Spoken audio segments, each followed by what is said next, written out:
It go? Hang on. Everything changed on me. There it is. Well, we're live.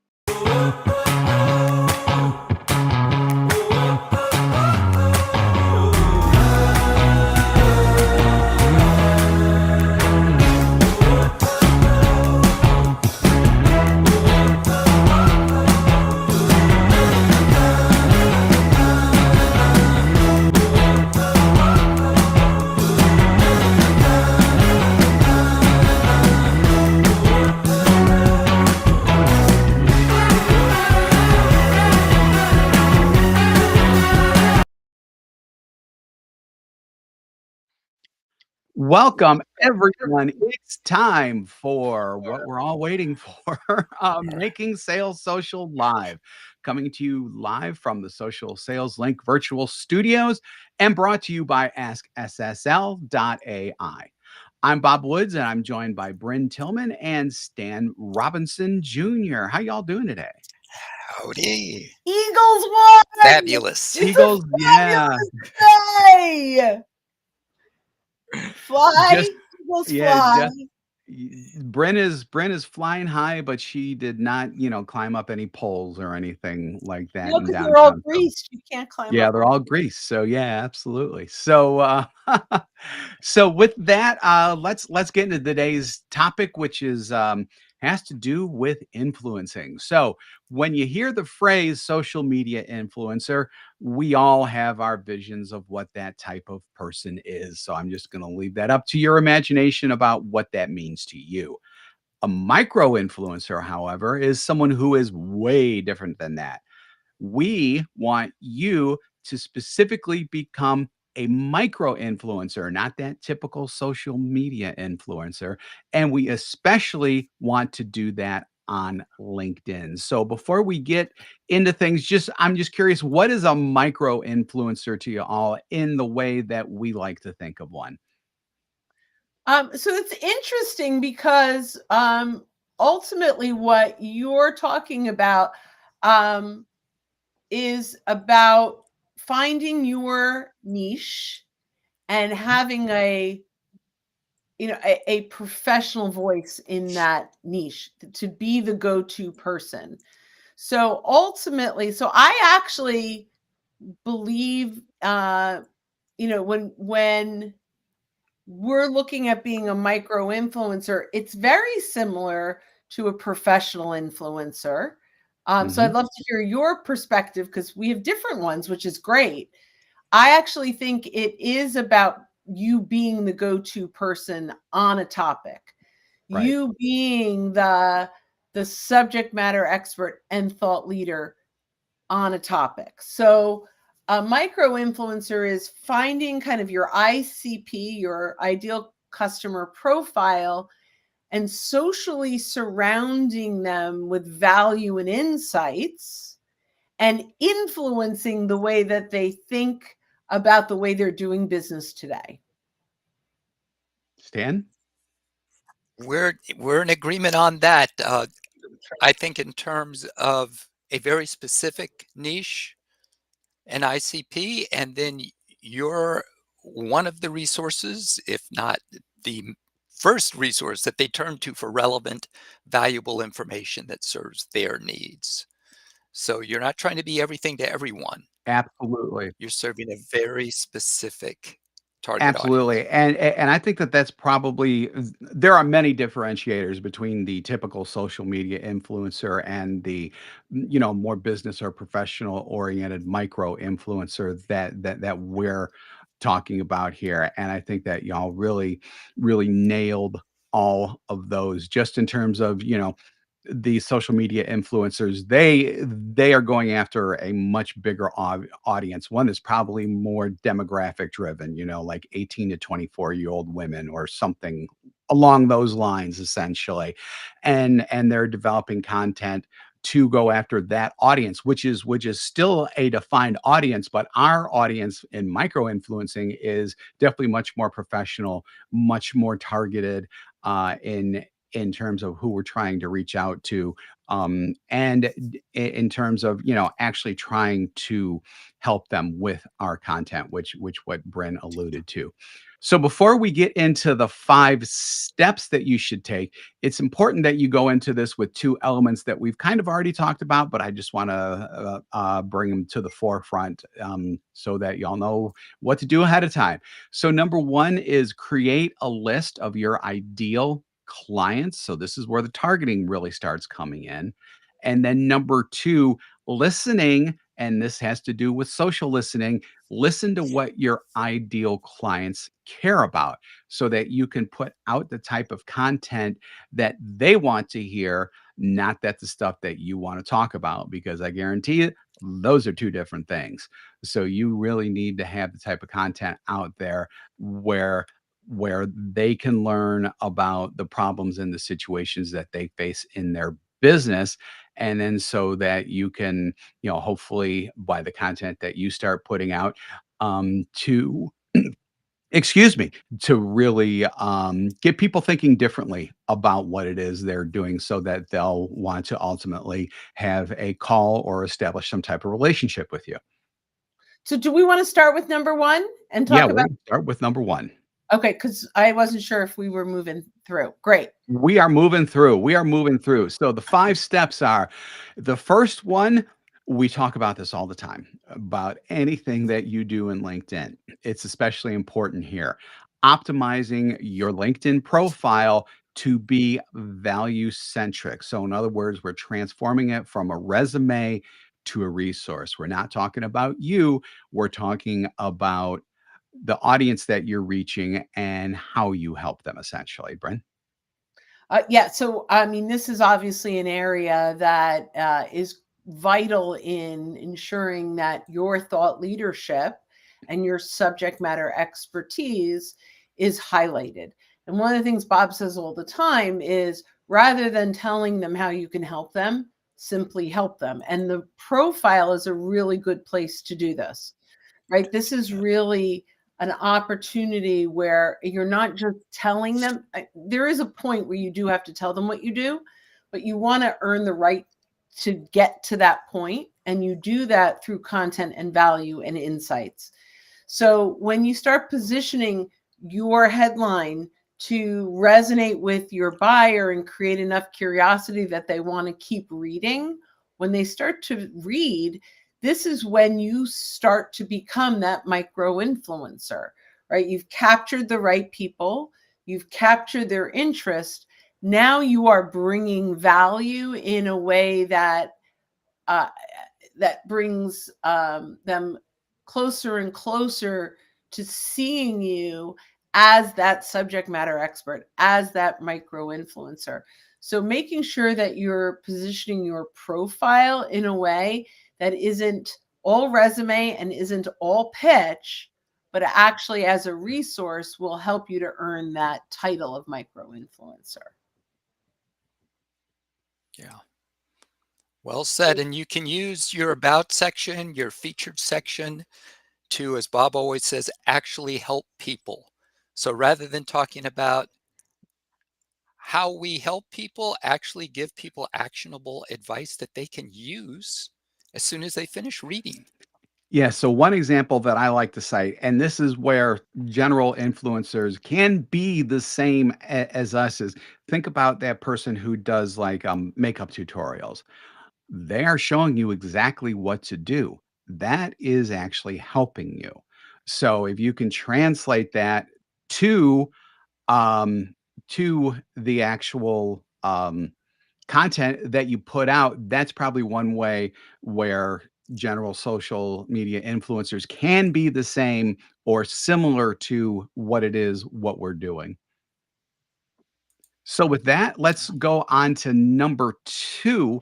And number 2 is, it's almost like an A and B, but it's really not, because it has the same goal. So both curating and then creating content, which are two kind of separate things, but the goal is the same. You are doing this for your audience, and not just any content, though, content that teaches us something new, something that they may not have known about their problems or situations before, so that again, you're opening up their minds and they're willing to learn something new from you and something that you are trying to help them with essentially by actually helping them. Yeah. So when you do the research to find something new, it helps you stand out from everyone else. You find something that's new that they can use that may get them ideally thinking differently about their situation. So when you can create an aha moment for them, that's the ideal scenario. Yep. The aha is what Bren For mentions any about. thoughts you had? Yes. Yeah, so I think Yeah. content is critical when it comes to ultimately um, attracting and engaging your ICP, your ideal customer profile. I think curating content is great. We want to make sure that we're curating content that our prospects care about, not just content that we want to share, right? That's really important. What they engage on is the kind of content that we want to curate, including now our original content also cannot be pitching our products and services. We need to create content that will start conversations. The idea is not to sell them from our content, it's to start trust-based conversations. 100%, 100%. So the next thing that we're going to talk about is, you could be pumping out all this great content and everything, but if nobody's listening, if nobody's watching, if nobody's reading, it doesn't matter. So you need to help people discover your content. And there are ways to do that. That doesn't necessarily depend on LinkedIn's algorithm as well, which is becoming more and more of a thing on LinkedIn. So there are two ways to do it. I'll let you guys take the specifics on this. Number one is engaging with other people's content. So you actually going out to other people's content and commenting on what they are publishing.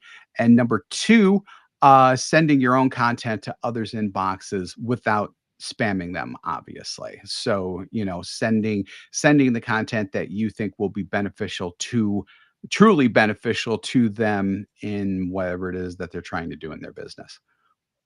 I'm a big fan of polls for this. This is a great opportunity to put out an original post, a poll based on a topic, and then asking people to vote. It's really a powerful way to get engagement without being spammy, right? So if it said, love your one-click vote on a trending poll on a topic specific to your industry, and I'm happy to share the insights, once the poll closes and where you might have benchmarked to your peers. Mm-hmm. So yeah, pretty cool. Cool stuff. Yep. And if you're a Sales Navigator user, you can search for activity in the past 30 days and identify people who may have posts that you can engage on and tag them. So it just saves you some time if you have that tool. Otherwise, you can, on free LinkedIn, just go to someone's profile and check out their activity, see if there's anything where you can add to the discussion. Absolutely. Absolutely. And that is one of there are many, many things that I absolutely love about Sales Navigator. Stan just hit one of the biggies is that the past 30 days thing. So yeah, all of that is fantastic. So let's talk about number 4. So number 4 is where we go to other influencers, specifically macro influencers, and leveraging them. And these are the macro influencers who have voices in your industry, your vertical, however you define that in whatever it is you do. And don't ask me to do that for you because there are so many different ways and so many different things about that. But that basically involves finding influencers and then engaging with your ideal clients in the comments sections of those influencers. Sorry, I've got something in my throat, which is huge because again, you want to draw these people to you and to your content. LinkedIn is all about networking. So, view this as Bren likes to say, and I'll just let her take it from here, kind of like uh, imagine the macro influencer as someone who is speaking at a conference, and you are talking with someone in the audience about what the macro influencer is talking about on stage, except this time it's actually in a LinkedIn post, Bren. Yeah, that's perfect. That's exactly the way I like to look at it, is your macro influencer. So a perfect example is if you look at these the live streaming. So on Saturday mornings at 8 a.m. Eastern, Meredith Elliott Powell and Mark Hunter run a live podcast. There's an enormous amount of activity in the comments. I'm commenting. Sometimes I'm mentioned in the live stream if the comment is relevant. But I have built a large network of people that watch that religiously. Well, those are the same people that I want to attract to listen to our podcast and consume our content. So I leverage their audience in order to continue to grow my audience. And so in thank you, everyone go Sales Logic podcast with Mark Hunter and Meredith Elliott Powell. Go subscribe because I want to give back, and they're awesome.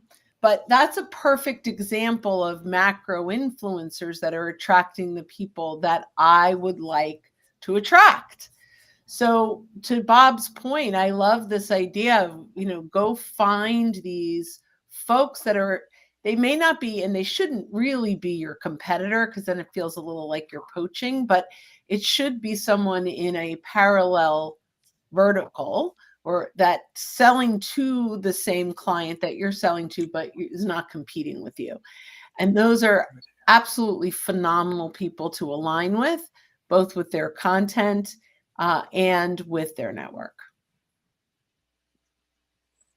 Yep. And of course, you can always simply share the posts of the influencers, the big influencers, and of course, tag them. But share the posts with their posts with your insights. Yep, that's another great thing to do. That actually goes back to point number 2, which I was thinking of, but I thought, number 4 is coming up. We'll just handle that with number 4. But a lot of these can actually interoperate with one another, and that one's probably the biggest way that it can be done. So the last one, which is something that a lot of people don't think about when it comes to just social in general, and especially with LinkedIn, is setting metrics that matter. So you want to talk about KPIs and stuff like that, and everybody's always like, well, how do we do that, and everything else. You can set metrics that can be tracked so that you can see the performance of not only the posts, but conversions and things like that as well. And this isn't about views alone, because views on LinkedIn can be very misleading. This is about actual interactions. So you're talking about like likes and comments and replies to comments and things like that. So there is one important metric that I would like to bring out, and that's measuring your content value through the sales conversations started.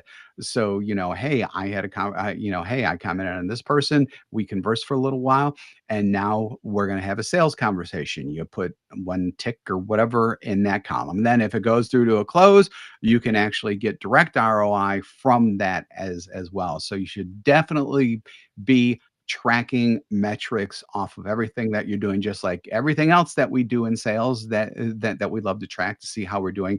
It's the same type of thing, except you can also do this when you become a micro influencer, because guess what? Now you've listened to all this stuff, you're now a micro influencer. You have the tools you need for sure. So let's talk about those KPIs. I think it's really important to measure the right things. So lots of people can measure lots of different, there's a ton of data. There's no shortage of data. But we want to make sure that we're looking at the right things. And we can actually break this down. And I'm just going to throw out some ideas. So it could be, how many macro influencer pieces of content am I engaging every week? Maybe I have a goal and I want to engage one a day. So now I can say, am I engaging one a day? And then what do I want from that engagement? Have I connected with 2 new people a day from the comment section that meet my ICP? Then have I converted those 2 new people a day to vote on a poll? And then I've converted the people that voted on a poll to download an ebook. And then have I converted that ebook into a conversation? And lastly, that conversation to a closed deal. Those are productive. Bob mentioned, if you're doing views as a KPI, that's not really a productive KPI. It's not actionable. The KPIs that I like to measure, although the final KPI is the amount of business, that is a results goal. I really like to measure the activity goals. Am I meeting my activity goals? If I don't meet my final results goal, then I know that the activity was the wrong amount or the wrong things to do. So I'm going to just back up from this for a moment, and kind of the big picture is all of the KPIs that you should be measuring, you should be able to influence directly. Yeah. Don't spend too much time measuring what you can't control. However, you want to make sure that all the things that you're measuring lead to your final results goal. Or if it doesn't, we have to look at, are we doing the right activity? And so all that is really where I feel like so many sales folks can miss the mark, because if you're measuring things you can't control, then you don't know what to tweak and what to do differently. And so you become a victim of your KPIs instead of your KPIs working for you. 100%, 100% there. Metrics that matter is what we're calling that. And yeah, and that absolutely hits the mark there. Anything to add onto that, Stan? Because otherwise we're going to wrap up. No, just great nuggets there. Measure the things that you can control so that you don't become a victim of KPIs that really don't do anything for you. Yeah. I mean, that can really put salespeople into a spin. Yeah. That's spiral almost. Yeah. Spiral. That's the word, not a spin, a spiral. Yeah, absolutely. As the spiral, never mind. I can't even say that. Thanks everyone for joining us for this episode of Making Sales Social Live, sponsored by AskSSL.ai. If you're with us live on LinkedIn or YouTube right now, we do this every week, so keep an eye out for our live sessions. Listening to us on our podcast, if you haven't subscribed or follow already, we suggest that you do so that you'll be able to access all of our previous shows and be alerted to when new ones drop. And, like or comment as well. We like those as well. We do 2 shows weekly, this one and our Making Sales Social interview series, where we talk with leaders and experts in sales, marketing, business, and many more other areas. If you'd like more info on our podcast, it's at socialsaleslink.com/podcast. So when you are out and about this week and any week and every week, be sure that you're making your sales social. We got it down. We got that down. Nailed it. Thanks, everyone. Have a great day, great week, great forever. Bye-bye. Bye, guys.